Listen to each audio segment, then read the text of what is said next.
In the quiet forest, the air carried a serene stillness. Sunlight filtered through the dense canopy above. The ground was soft underfoot, covered in moss and leaves. Birds sang songs of peace in the distance. I sat beneath a banyan tree, waiting patiently for the master. Time felt different in this place, as if it had slowed to a gentle rhythm. The Buddha arrived, his footsteps silent, his presence profound. His saffron robe caught the golden rays of the sun. He looked at me with eyes that seemed to hold eternity. His voice was calm and clear, resonating with wisdom. "You seem troubled," he said, his gaze unwavering yet kind. I nodded, unsure how to articulate my unease. He gestured for me to speak freely, his silence encouraging my thoughts to flow. "I feel lost in the noise of the world," I admitted. The Buddha listened, his attention absolute, as though my words held the only truth that mattered. "The world is noisy," he acknowledged softly. "Its clamor can drown the still voice within if you let it." He paused, allowing his words to settle like rain on parched earth. I asked, "How does one find stillness amidst chaos?" His eyes held the answer even before he spoke. "Stillness is not found. It is created," he explained. "It is the space between the breath and the thought." He then told me a story about a young seeker. In a distant village, the seeker sought wisdom in every corner of the earth, the Buddha began. He visited sages, read scriptures, and meditated for hours. Yet, he found no peace. The Buddha paused, letting the story unfold in my mind. One day, weary from his travels, he sat by a river. He continued.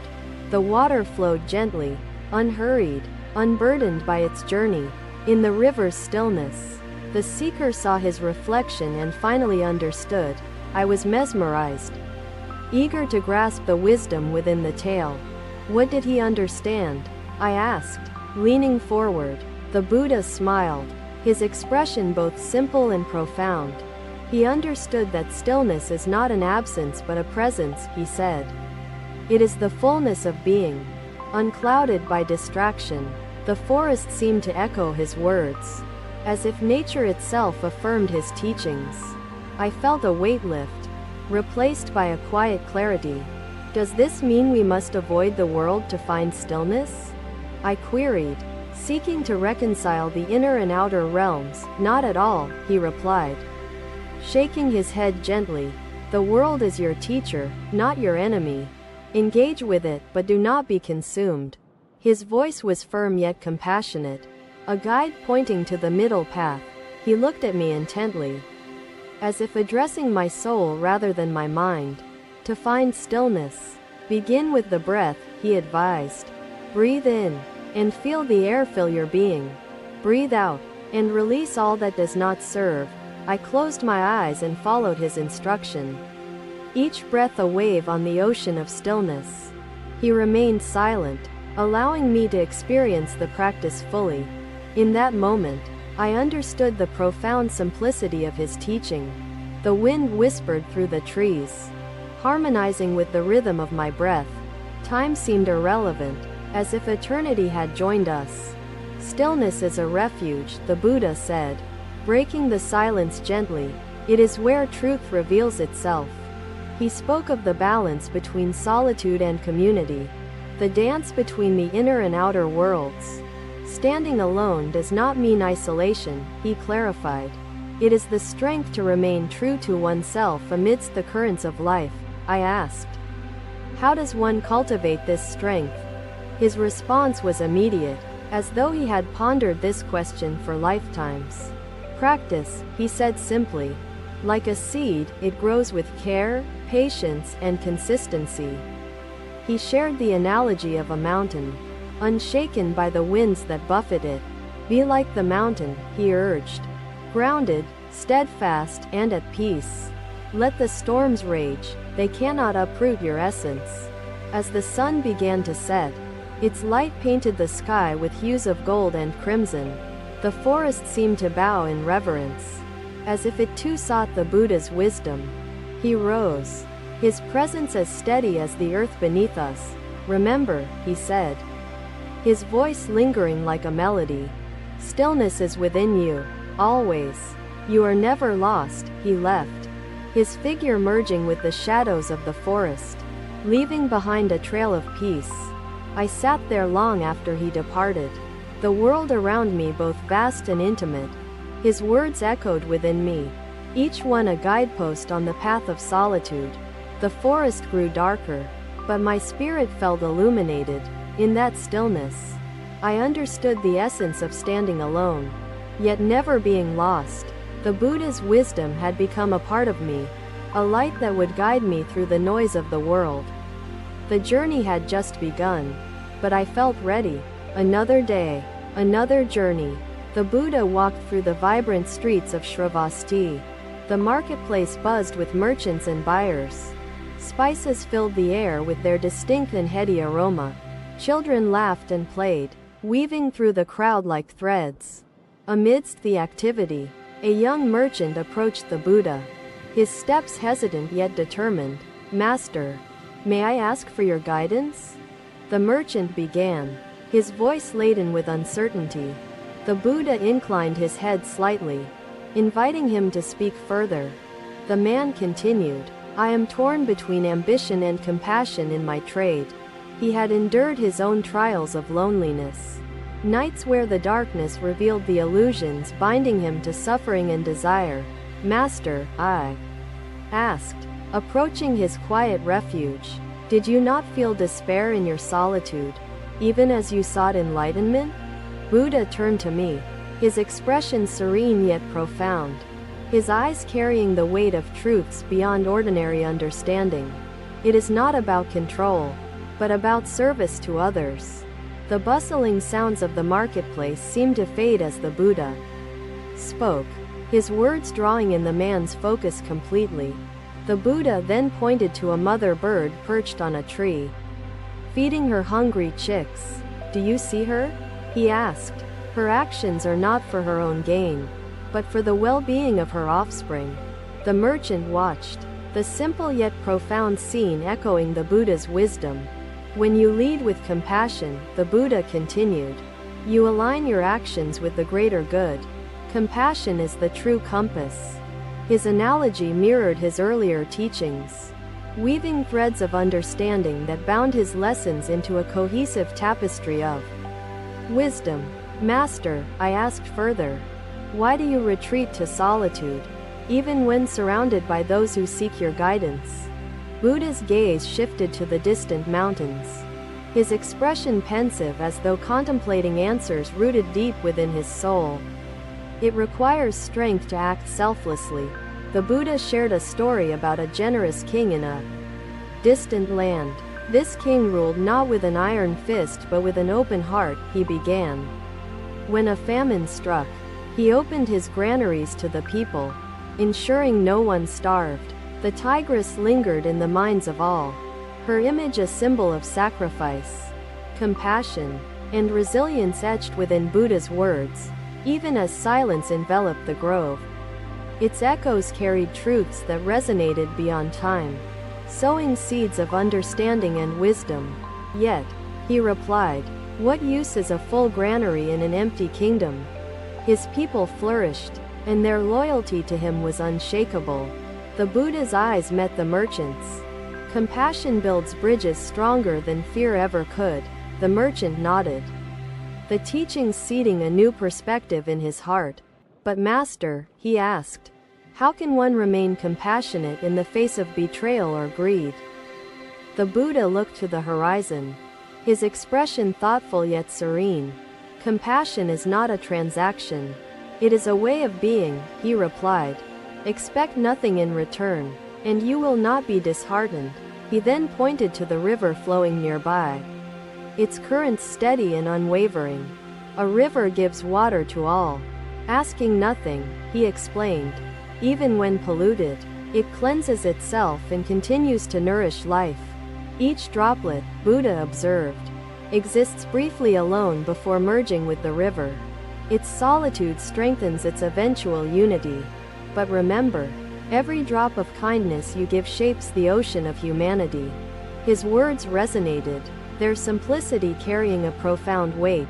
The merchant felt both inspired and humbled, a new path unfolding before him. The Buddha then addressed the gathered crowd, his voice carrying effortlessly over the ambient noise. Let compassion guide your choices, he advised. It is the foundation of true leadership and the essence of lasting connections. The listeners nodded, their faces reflecting the impact of his wisdom.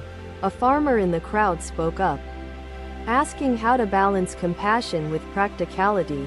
The Buddha turned to him, his response immediate yet measured. Compassion and practicality are not opposites, he clarified. They are companions. Compassion informs your choices, and practicality ensures their sustainability. He shared another story, this time about a tree that bore fruit generously. People came from afar to enjoy its shade and fruit, the Buddha narrated. Yet, the tree did not weaken. Its roots grew deeper, its branches stronger. The crowd listened, absorbing the layers of his analogy. As leaders, you are like that tree, the Buddha continued. The more you give, the stronger your roots of compassion grow.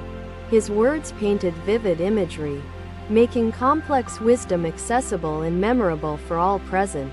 The merchant's heart swelled with newfound resolve. The Buddha turned back to the merchant, addressing him directly. Remember, true wealth lies not in what you own, but in what you give, he said. Kindness costs nothing but yields infinite returns.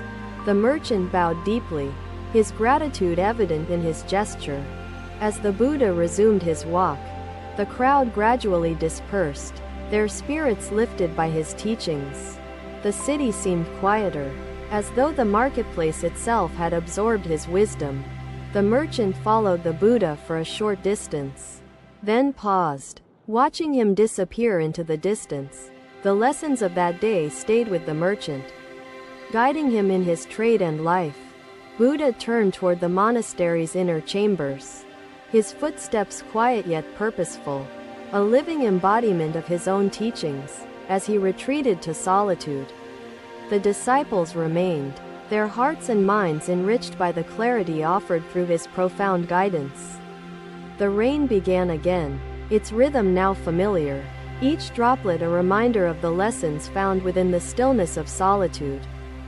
Yet, for those who listened, a quiet clarity emerged, lighting the path of compassionate leadership. Another day, another gathering. Disciples surrounded the Buddha by the tranquil banks of the Ganga River. The moonlight reflected gently on the water's surface, illuminating the serene surroundings. The air was cool, carrying the faint fragrance of blooming jasmine. A soft rustling in the trees added to the calm ambiance of the night. The Buddha sat cross-legged, his posture steady and peaceful. His disciples looked to him for guidance, eager to learn. Among them, a scholarly disciple stepped forward, his eyes filled with curiosity and doubt. "Master," he began, "truth feels elusive, distant, and intangible." The Buddha's gaze rested upon the disciple, his expression composed and wise. "Truth is not distant," he replied softly. "It resides within you, waiting to be recognized." The river's gentle flow seemed to echo his words, harmonizing with the rhythm of his teaching. "Truth is simple," the Buddha continued, his voice steady like the current of the Ganga. "But simplicity often escapes the complicated mind." He paused, allowing his disciples to absorb the depth of his statement. The scholarly disciple leaned forward, intrigued but unconvinced. "How can we embrace truth when it is shrouded by illusions?" The scholar questioned, his doubt evident. The Buddha smiled faintly, his eyes resting momentarily on the flowing river. "Illusions are the waves. Truth is the depth beneath them," he said. "Do not chase the surface. Seek the essence." He narrated the story of a farmer overwhelmed by grief and loss. The farmer mourned his crops destroyed by a fierce storm. The Buddha began. His despair consumed him, leaving him disconnected from his own strength. The disciples listened intently, captivated by the unfolding wisdom. I told him, the Buddha continued. Storms pass, seasons change, and life moves forward. Your strength lies in understanding impermanence.